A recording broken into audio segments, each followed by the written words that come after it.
Hey everyone, I'm here with the author and speaker Siim Land.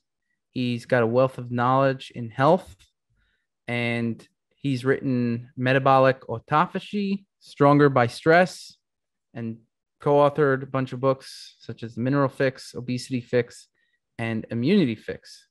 He's pretty ripped, and I'd like to talk to him about various biohacking topics, things that he's improved on himself, things that uh, he knows a lot about. Let's get started into the first question I like to ask a lot of people is what made you get into biohacking, healthcare, fitness? Usually people get into it because they want to improve something. Could be I don't think you had any serious health issues or anything, but could be body composition. How did you get into health, optimizing your health? Yeah. Yeah, yeah. I've never been with any like a health issues. I did like have maybe like these very common things when I was like a teenager, like a little bit of tiredness or a bit of like brain fog or things like that. But I think looking back, it was just mostly because of not eating a good diet and not exercising regularly and those kind of things. So I've been always pretty healthy. The reason I started doing health optimization and biohacking was to mostly to like improve my overall performance, both physical and mental. So the first things I did were associated with the gym. So like building muscle and losing fat and getting stronger and those kind of things. But I also quickly started to incorporate the idea of longevity into that because yeah, I think maybe I was just a bit more, let's say, I don't know, wise or cautious with that topic. I never wanted to, die prematurely, or I never want to get the disease because I think like the most important or the best, let's say, treatment is prevention. So also was always kind of curious about longevity. Nowadays, I'm yeah, like the main topic I am interested in is longevity and anti-aging, but I also yeah do everything else as well, mostly about fitness, sleep, yeah, like mental performance as well, productivity, and like mind optimization or like mental states and those kind of things. So, is there any way you track how you're doing on longevity? Just the background. I like tracking things. I read a lot. I've read a lot over the years, and you could read studies, different things, but there aren't any really good studies on longevity, right? Yeah, There's mechanistic studies here and there. So, and what I always find is that everybody reacts differently to different things, and we're all individuals. We have our unique DNA blueprint. So, I always like to have a North Star and say, okay, I'm improving this area, but I need something to track it to make sure that I'm in the right direction. One of the things with longevity is how do I know I'm in the right direction and I'm living longer? Like I'll be living longer by the things I'm doing. And by the way, I think there's a couple things that have reasonable evidence, but the way I see longevity is, and this is how I approach longevity. I look at what I'm high risk for genetically, what I have a family history of, and my lab markers and my lifestyle analysis. And I do that through self decode, of course, but and I feel like that is the smartest strategy. So for me, for example, cardiovascular disease runs in my family, and I have high cholesterol naturally, right? And I also have high predispositions when it comes to genetics. And so when you look at those three things together, you can have a reasonable assumption that cardiovascular disease is the thing for me when it comes to longevity. Cancer is actually not a big thing. Very few people in my extended family have cancer. It's just not something that is a big thing in terms of none of my grandparents have died from cancer. Or even great grandparents. It's just something that wasn't a big thing. None of my great aunts or aunts, uncles, all that stuff. So I'm sure cancer is something that people can, everybody can get cancer or whatever, no matter if you don't have family history. But it's not something that I'm actually, we're going to be doing cancer predispositions as well. I'm looking forward to seeing those things as well. But cancer is just not top of my mind. When I look at longevity, I look at cardiovascular disease because of the reasons I mentioned. How do you track longevity, or how do you see that as where you want to do? How do you strategize to live longer? Yeah, I do have like a similar mindset, and I agree that that we don't have like any like very set ways of extending longevity, or proven ways, definitely proven ways to do so. But I do think that like a blood work obviously is the most, let's say, I think it's kind of the best way to keep track of your longevity. Because obviously, even if you are, let's say, I'm 27 years old right now, I'm probably not going to die to natural causes until maybe like, in a few decades, even if I have even if I have like some sort of a genetic predisposition to cancer or heart disease. Correct. Even I will not die prematurely for at least 3 decades or something.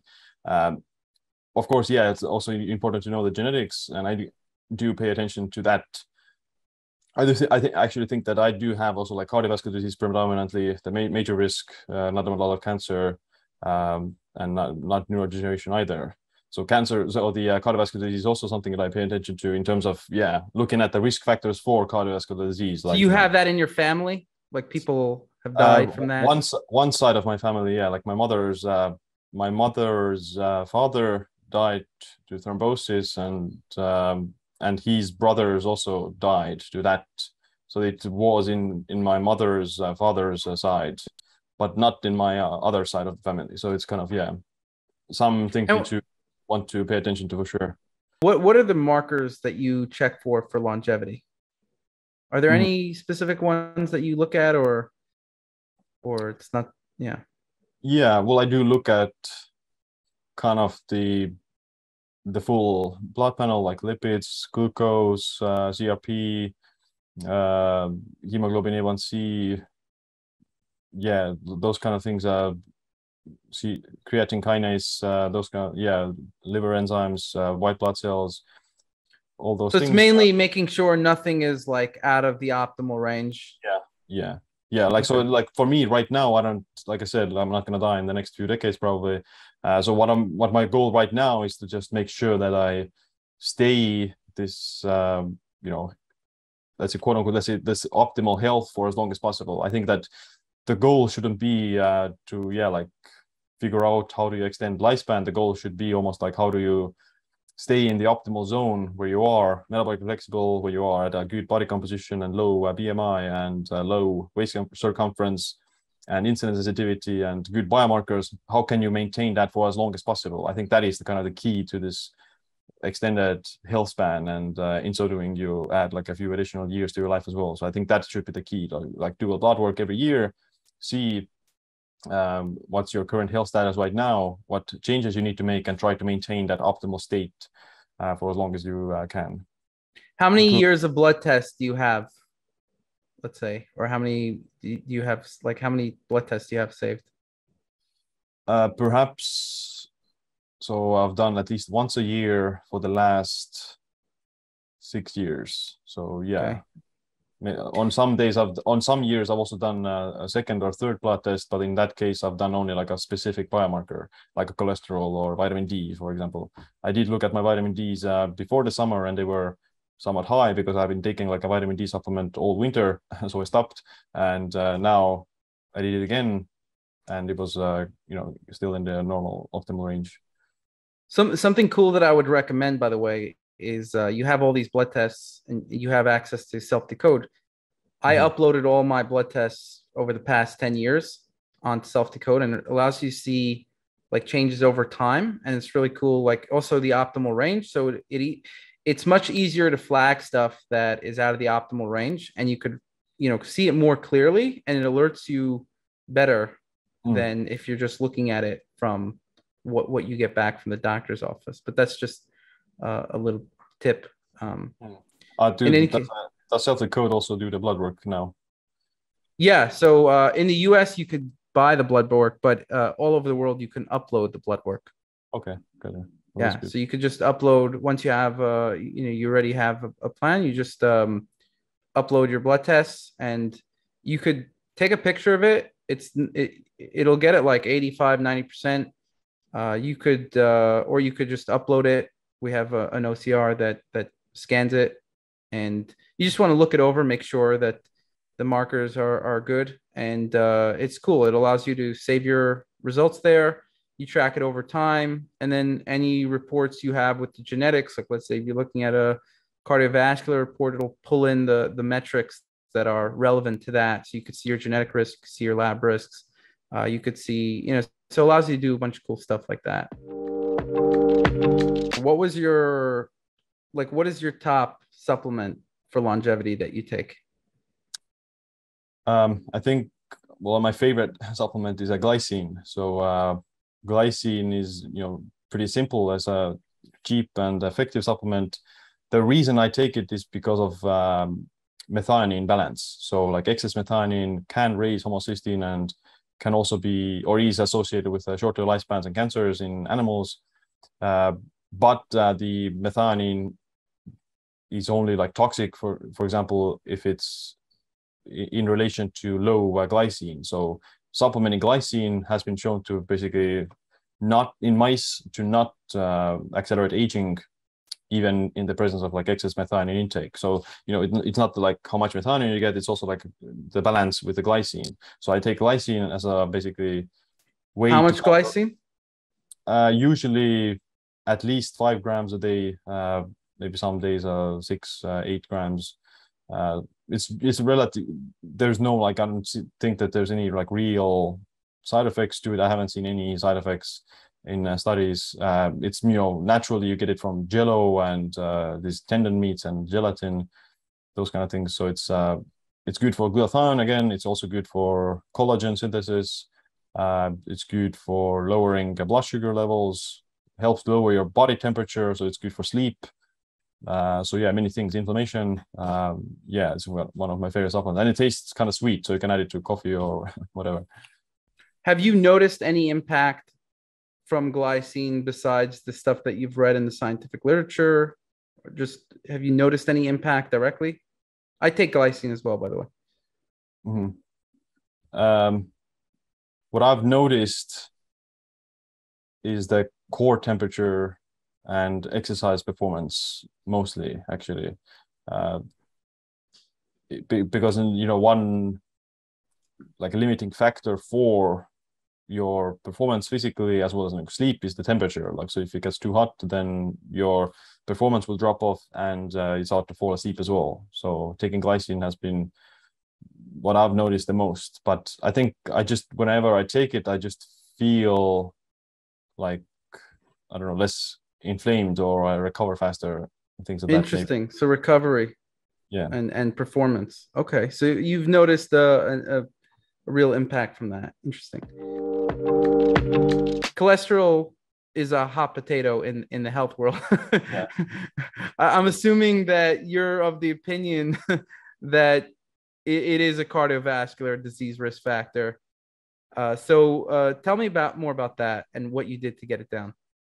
Yeah, I think the way I approach it is that, I don't need to have it, like, there's no benefits to having it like very high, and it's kind of like a risk management strategy in terms of that. Like, it's okay.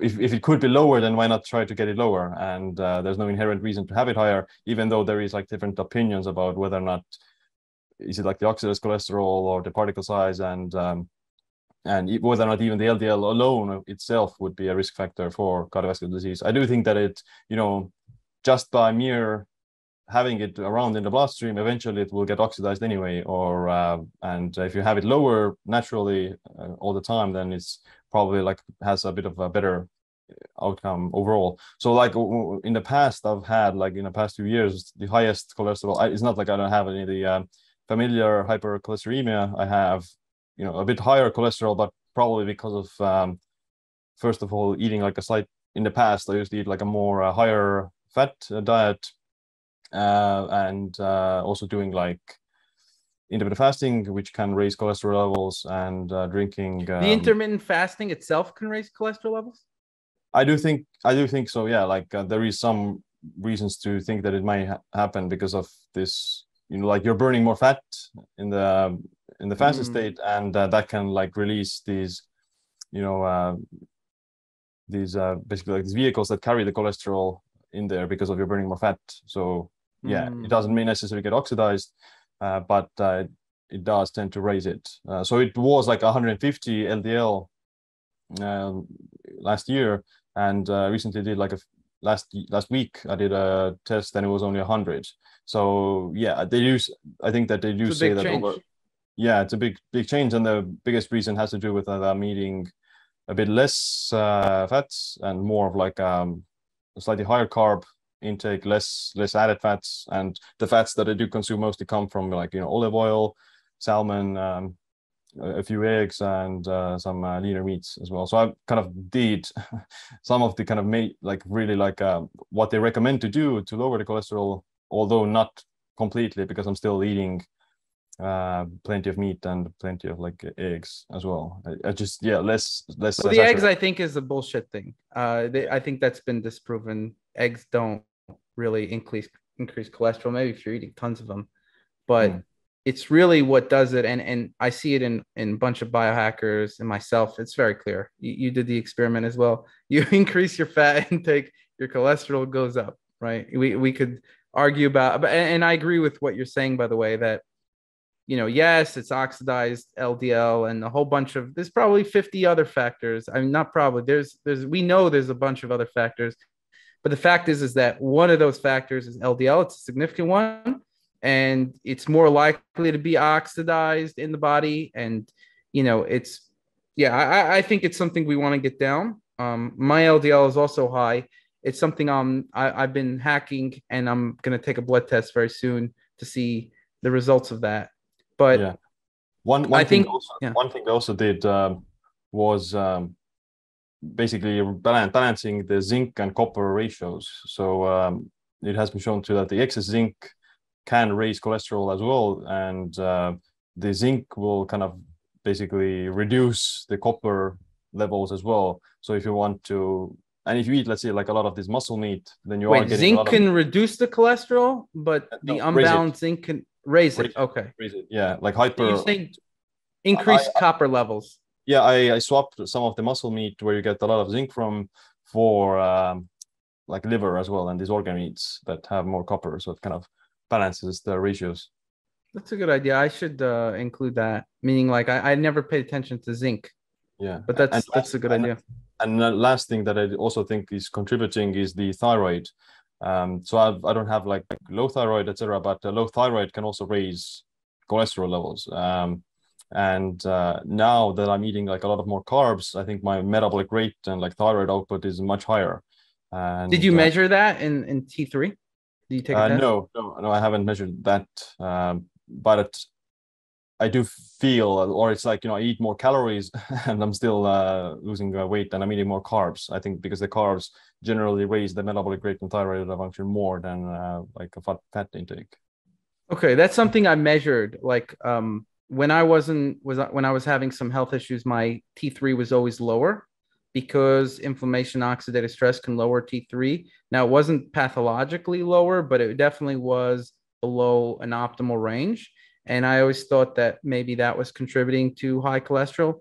Over time, as I got healthier, my T3 has gone up quite a bit, and it's out at a quite a good level now. My cholesterol has gone up in lockstep with it. Meaning, like, because the less grains and beans I was eating, the less inflammation I got, and so my T3 levels have gone up, and different things, but also the more fat I was consuming. So maybe T3. I mean, I did read that T3 can reduce cholesterol, like you did, but for me, just it wasn't showing in the results. That's why I asked you if you actually measured it to Mm-hmm. see. Yeah, I think the majority of impact comes from the fat intake that you're eating. Okay, that's great. And one of the things I want to mention, by the way, because one of my highest risks for in health that I've identified is cardiovascular disease. One of the things I take is N-acetylglucosamine, and that is actually one of the things that has very good evidence to improve lifespan mainly by reducing cardiovascular risk. And so that's something that I take not to because of any noticeable impact from N-acetylglucosamine, even though it has various health benefits. I take it mainly for longevity, and it actually increases LDL cholesterol. But I looked at, the fact is that it reduces cardiovascular disease mortality and increases longevity as a result, mainly of that. So that's something that I wanted to just mention. Yeah, and it's also like autophagy regulator, actually. So interesting. Okay. Now, what are some of the things that you track on a regular basis, if anything, right? I guess you're tracking how muscular you are. I saw you had a picture on Instagram. You were buffed up. It's really good. But is there any numbers, anything you track, anything you look at, your blood sugar? You mentioned your cholesterol, of course, but what are the things that you track? HRV? Yeah, I track. Well, I have the Oura Ring, and it tracks like my sleep and HRV, resting heart rate, movement as well. But the majority of attention I pay to is HRV and the sleep. So I think HRV is quite one of the most valuable everyday tracking things you can do to just track your nervous system and how recovered you are. I do also think that CGM is very useful. I don't use a CGM all the time. This year I've used it only twice. So CGM, continuous glucose monitor, for anyone who doesn't know. Yeah, just tracking the glucose in real time for 14 days at a go. And both times there were no real surprises or no worries or issues came up. You can definitely learn very interesting things. Like you can see what certain foods actually spike your blood sugar and other foods that don't. So regular milk or coconut milk, for example, in coffee doesn't spike your blood sugar, but oat milk spikes it super high because it has things like added sugars in it. Wow. Funny enough, Diet Coke actually lowers my blood sugar quite a lot. Makes me hypoglycemic almost. You can definitely there are maybe some individual differences, and you can learn how you individually can react to blood sugar levels, and that can be very important to assess pre-diabetes and make sure that you are fully optimized from the glucose disposal side. What's your HRV number from the Oura Ring? What do you typically get? My average on the Oura Ring is 100, so 105, and when it's when I'm very recovered, then it's 140. Wow. If I'm under recovered, then maybe 95 or 90. But usually around 100 and 110. You've reached 140. I think my highest has been actually 100 and 160 or something. But incredible. It's really high. And have you tracked that over time and saw that it has been going up, or? I've always had it like that.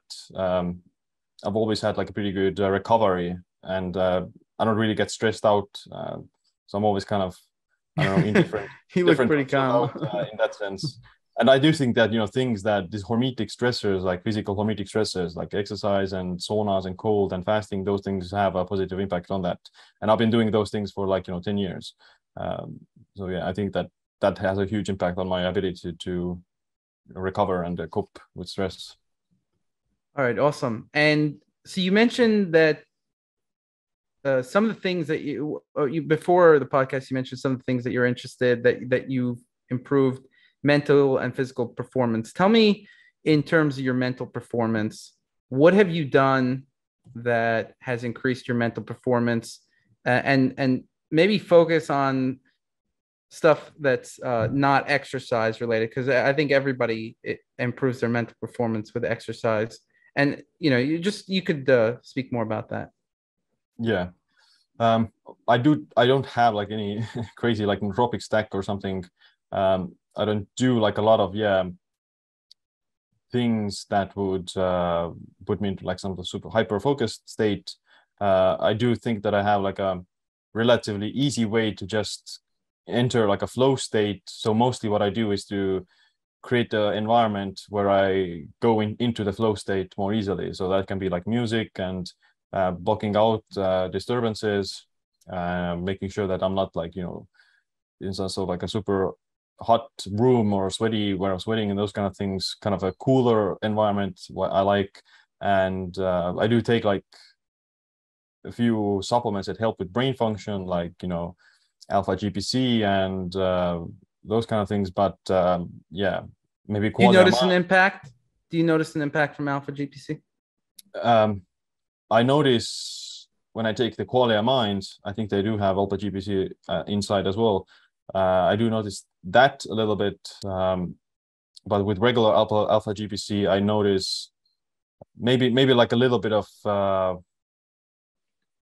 let's say, yeah, like sustained. Maybe like I'm able to sustain the flow state a bit longer, but nothing like any particular, because I don't perform the best if I'm like super stimulated. Like I do consume caffeine, and it does help to help with work, but if I get too much caffeine, then it's hard for me to work. Like I'm just I want to go run or lift something if I get too much caffeine, not right or something. But yeah, like sleep is super important. Like I know there's a huge difference if I sleep bad. Meditation can be good as well, but like cold shower is something that also works very good for me. So relatively like simple stuff. And for physical performance, what do you notice helps you perform better physically? Yeah.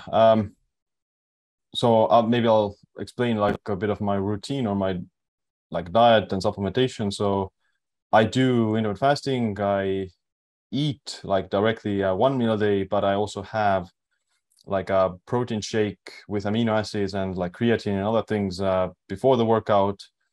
And I've tried regular 1 meal a day as well, and that's definitely not enough to build muscle or get stronger. So you're lacking like this additional protein synthesis that you would get from adding a meal. So I'll just add protein shake out of convenience and simplicity before the workout, and that has worked very good for me. Like I can explain like why I think that it helps for me, but there is no like real, because there's no studies about this kind of eating and 1 meal a day. So I think that because I'm fasting, I get this surge in growth hormone and deeper ketosis and autophagy that helps to kind of increase the fat burning and makes the body more metabolically flexible.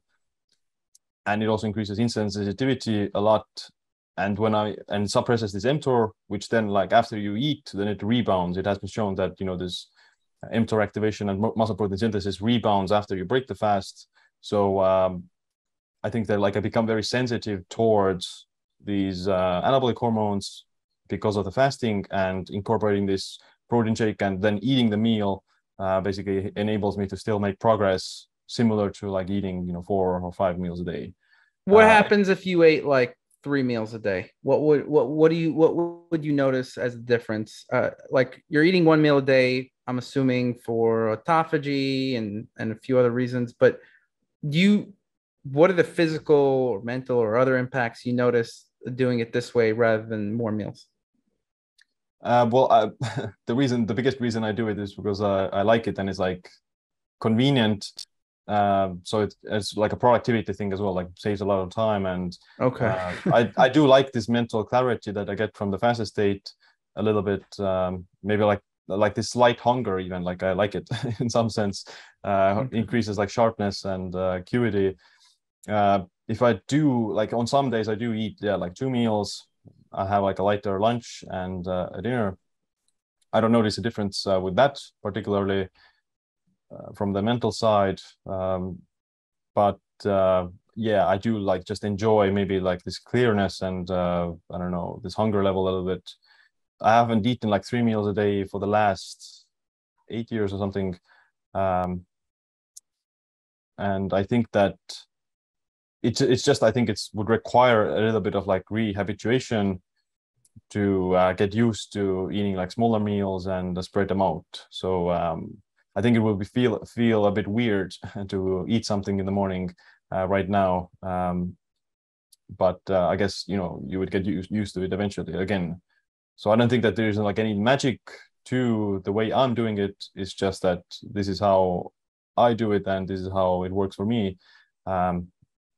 and it does have like maybe some positive impacts on metabolic flexibility and maybe like this stress resilience. So like I'm able to just, you know, exercise and still make progress without necessarily having to eat like a large meal. What's one of the biggest mistakes people make with fat loss? Yeah, I think what it comes down to is like portion control or I think, yeah, like, you know, at the end of the day, the most important thing for losing fat and losing weight itself is going to be being in a calorie deficit. So the way you achieve that doesn't really matter. You can achieve a calorie deficit and lose weight with kind of any diet. It doesn't have to be any specific diet. But you know, what like determines whether or not it's going to be successful, that calorie deficit, is like whether or not your satiety is optimized and whether or not you know, end up overeating or you're feeling satisfied. So like portion control is very simple and one of the most effective ways of, you know, losing weight without even doing anything else. And, you know, that includes just, you know, eating a bit less, specifically eating less of these higher calorie foods. You know, of course, processed foods are super high in calories, like pizzas and donuts, but even like healthy foods, you can still gain weight if you eat too much of the healthy foods. Like if you eat too much steak, too much, I don't know, nuts, too much eggs, too much olive oil, too much butter, whatever it is, all those foods can still make you gain weight or put you into a calorie surplus just by virtue of the calorie content. So portion control and, you know, you eat a bit less of the high calorie foods and fill up with high satiety foods like, you know, vegetables and salads. I think that even if you didn't do anything else, then that already would probably make it easier for you to kickstart the weight loss. Interesting. I think like weight loss, like everything else, the approach is going to be individual. And I think for some people, like you said, portion control could be very significant. For me in particular, so I was never obese or anything, but I like to have a six pack. I also uploaded a picture recently. I don't know if you saw that. I don't really work out much. It's mainly just some push-ups and walking around, playing some volleyball, nothing too crazy. But having a low body fat will make all your muscles just show much more, right? And I think I also have a predisposition to having more muscle, but you know, I do go through cycles where I've weighed more, weighed less, and I think I'm at a very healthy weight now, and it shows based on the pictures. But for me personally, I find that staying away from the unhealthy foods, anything processed, pizzas, donuts, whatever, right? And also even grains. I stay away from grains, anything with flour in there. I do for other reasons because I don't do well with the lectins in these foods, but generally, when you're staying away from grains, you're really just and flour, you're staying away from a bunch of shit, and that just makes me look really good. The fact that I stay away from that stuff. So I think, you know, staying away from cakes and all that crap. I don't ever have to portion control anything. I never paid attention to it, and it just and I'm able to be ripped. So I think that for some people, portion control is really important, but I know for me that if I were to eat donuts and stuff, it's very hard for me to stop. Yeah. And just eating that creates such a reinforcement that you want more, whether it's right away or the next day. You're telling your brain, wow, this is really good. And I just don't think I would ever have enough willpower to be able to do that. And so for me, even though I was never obese, there's a different, you know, I'm able to not exercise that much and still look ripped. And so I think, you know, some people, I agree that the portion size that works for them. And while other people, for me, I'm just like, well, if I stay away from the food, then I don't even know what it tastes like. I forgot what it tastes like, and I don't want to know what it tastes like. Like, I don't even want a small bite. People are like, just take a small bite. No, if I take a small bite, I'm going to take a massive bite, and I'm going to eat this whole box, right? I don't want a small bite. So Yeah. I think it depends on the individual, but Yeah, and there may be like a genetic background there as well. Like some people may have higher dopamine or more predisposed to addictions, and those so yeah, for sure there's differences. And you know, it is kind of true that it's much easier to say no to the entire donut than to take a bite. So yeah, like it's much harder. Once you take the bite, then the desire and the dopamine kicks in, and then you end up eating a lot more.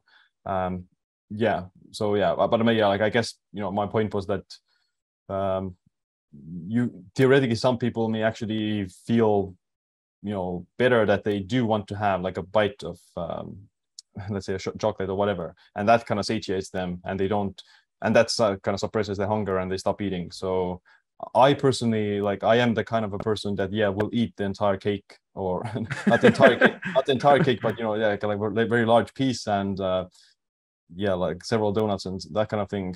But I've, you know, funny enough, like even in the past, I have been like, I've done different, you know, stricter diets. I've done like a very strict keto diet. I've done yeah, no grains, no gluten, no dairy, yeah, different things. But now, funny enough, like now I eat, you know, I do eat 90% is like whole foods, healthy foods. But I do have, but I'm not like, you know, afraid of like grains and gluten and dairy and even like processed junk food either.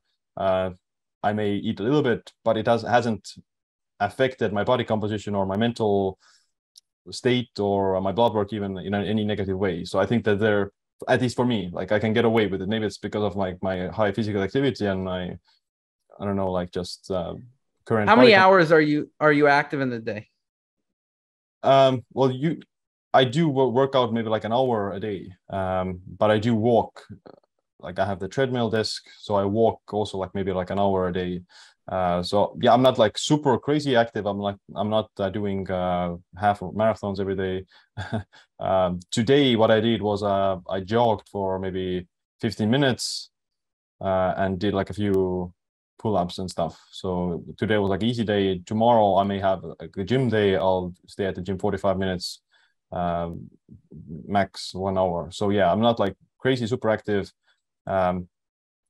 But that's still pretty good. 2 hours of physical activity a day is more than 99%, you know, the non-fitness buffs, right? And so I think that, yeah, that's obviously going to give you more leeway. You can eat a donut and whatever, and you're going to burn it because you have high level of physical. Yeah, if you have like, you know, pre-diabetes, then yeah, I wouldn't recommend doing that.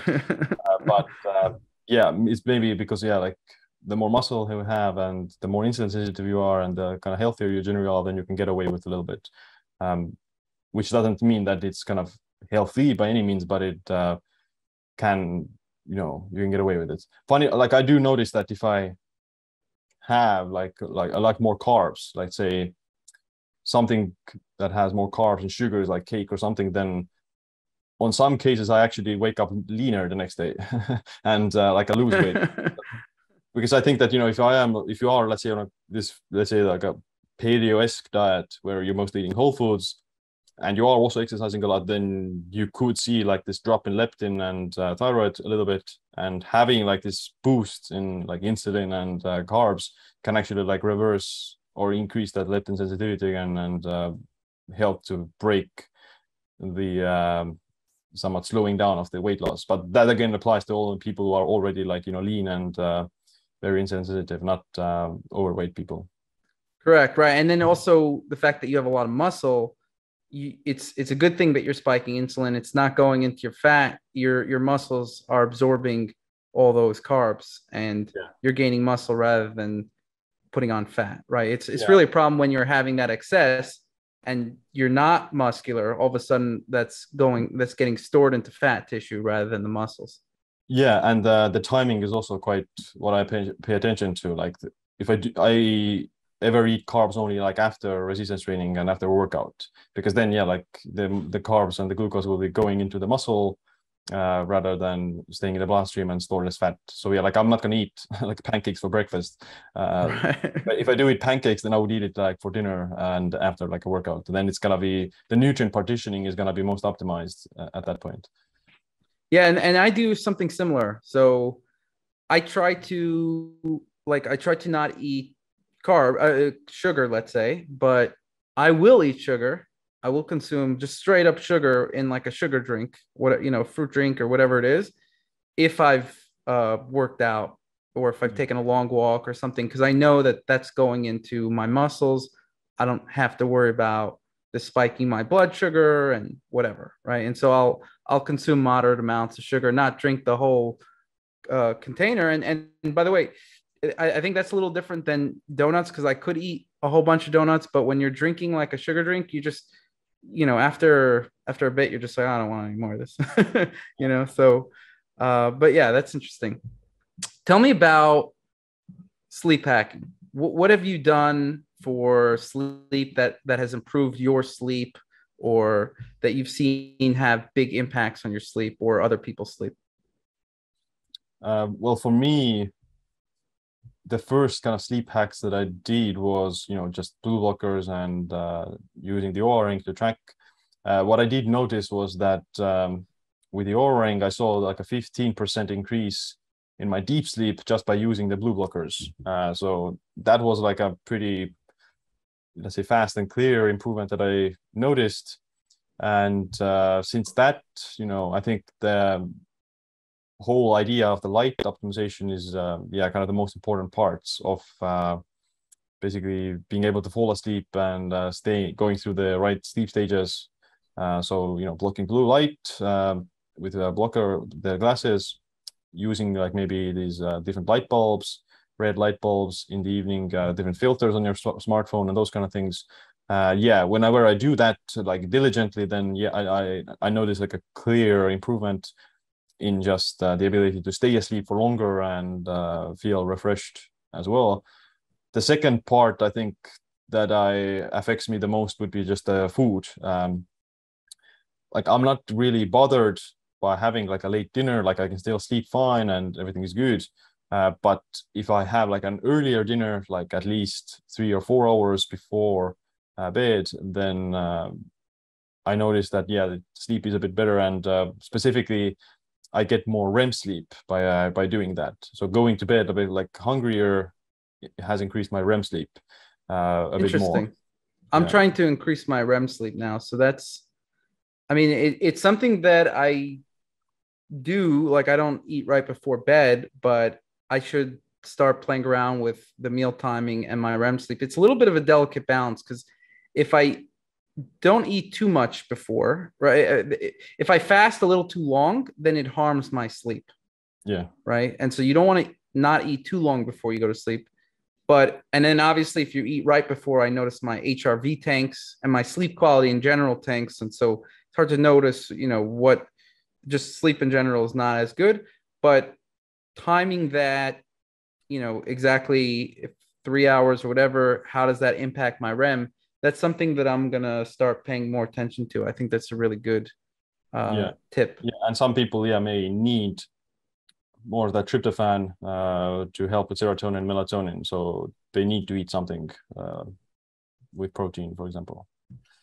Yeah. And actually, now that you mentioned that, I have a tryptophan hydroxylase gene, TPH2, that doesn't produce serotonin as much. So my mood report, it was one of the things that got flagged. And I noticed that if I don't take 5-HTP, there's a couple things that happen to my sleep, right? 5-HTP is what is created by this tryptophan hydroxylase, which then turns into serotonin. It's basically like you're increasing the serotonin. I noticed that, first of all, I did an experiment with, I got off of it for a week, even though, I liked it, but I was like, okay, I'm always just experimenting. I noticed that no matter what time I went to sleep, so I work abroad and I have to work in the US time zone often. And, so I work all over all different kinds of time zones. And I tend to go to sleep a little later for that reason.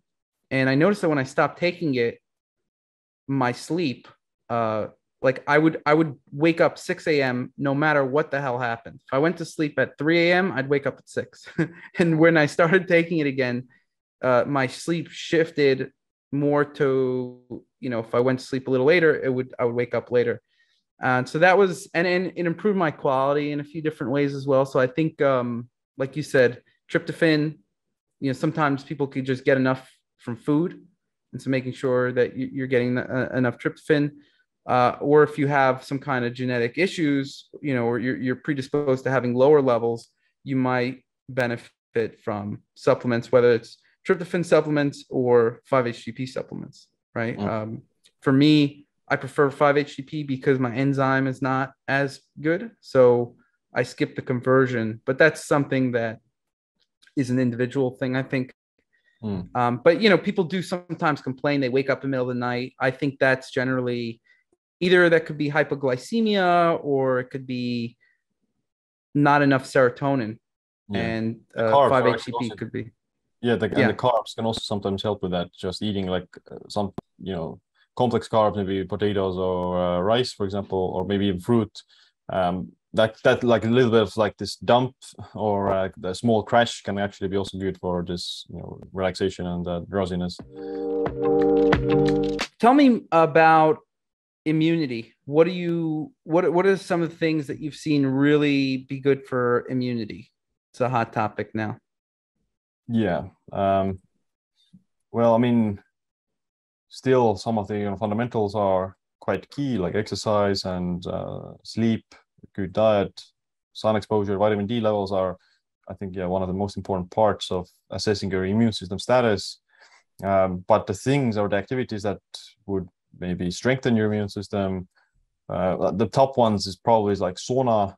I think, there's a lot of evidence to show that it helps with treating certain infections and helps to protect against them as well. So, I mean, it's been even like since World War II, it's in Finland, it was used against like typhus and different kinds of infections as a preventative treatment or activity. I think that's very beneficial. Maybe not for everything, or you definitely don't want to do the sauna if you're already sick, but before getting sick, it can definitely be quite powerful. Interesting. And what particularly does it improve in the immune system, if you know offhand? Yeah, well, the heat, the most basic thing that the heat will do is like kill off bacteria, and in fact, helps with that. It can also so you raise your body temperature, and the bacteria in the body are not going to do that well. Yeah, so you're saying that it's like a fever. A fever is naturally fever is like a healthy response. The fever is actually healthy, like it helps. It's a natural response to an infection, and the sauna mimics a fever by raising your body temperature and causing this mild hyperthermia. That's really interesting. And so but the thing is, that would only be effective if you have an infection in the body already. Yeah. But there's like an infection that you got, and it's kind of like growing, and then you just kind of nip it in the bud a little by increasing your temperature. Is that kind of how you're thinking about it? Yeah. That's during like if you're, you have like a bacteria or virus in you, but you're not showing like severe symptoms yet, then at that scenario, it will help to, wipe out or kill that bacteria.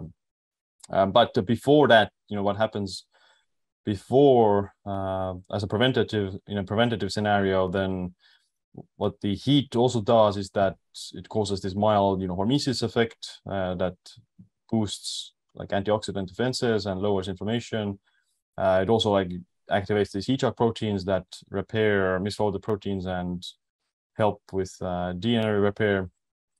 So you basically raise your body's basal antioxidant defense with like glutathione and autophagy and hormesis. Interesting. Okay. And autophagy improves your immune system. How exactly?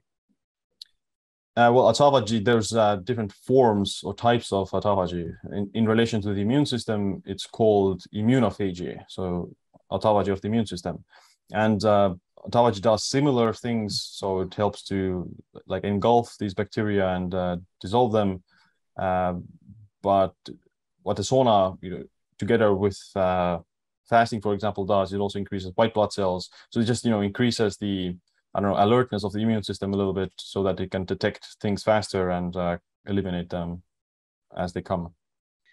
Okay. Yeah. So it's been a real pleasure speaking to you, bringing you on. And if you want to end with anything you want to tell the listeners about what you're doing, any books you have or whatever it is, now's a good time. Yeah, I don't have any upcoming books, but yeah, if anyone is interested in the topics that we talked about or what I do, then yeah, like my books give a pretty good overview about that, as well as my YouTube channel is where I post regular content. But as a like an ender, I'll say, yeah, I mean, just tracking and like knowledge, basically like awareness about your health. That includes like genetics and blood work is probably the most effective and most important things for overall longevity and whatever you're trying to optimize for, whether it's mood or fat loss or cognition. Awesome. That's great information. Appreciate you coming on, and yeah, let's be in touch. Yeah, likewise. Thanks for having me. All right.